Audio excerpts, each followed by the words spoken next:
Most Americans have never heard this story. Why? On June 8, 1967, the USS Liberty was off the coast of Egypt. Calm seas, clear skies, the American flag waving in the air. Then, without warning, a plane flashed overhead, and America's closest ally opened fire. Planes and boats bombarded the Liberty for over an hour.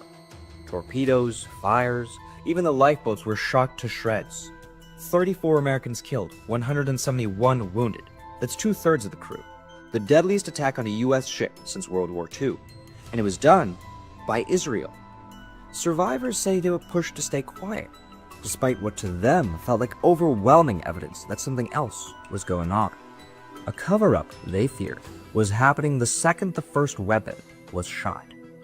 The official story? A tragic accident. But behind closed doors, even high-ranking U.S. officials didn't buy it. A top advisor for President Lyndon B. Johnson said it was inconceivable that it all was just an accident. But what did the U.S. do publicly? Not much. There's been one main investigation focused on the attack in the decades since. It lasted just over a week, ending 10 days after the attack. And even that investigation was allegedly doomed from the start. Ward Boston, a Navy attorney who helped lead that very investigation, said it was cut short, despite the fact that they would have needed months to conduct it properly.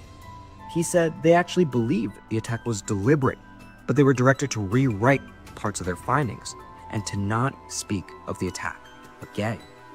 58 years later, survivors still demand answers, while many Americans still have no idea this even happened. But with each year that passes, more survivors pass away. The calls get quieter and quieter. If any other country had done this, would the US have just moved on? Instead, the Israeli government has continued to kill Americans. Aid workers, journalists, even young people protesting Israel's illegal settlements in Palestine. 34 Americans killed, 171 wounded, and the US has barely touched its sense. Why?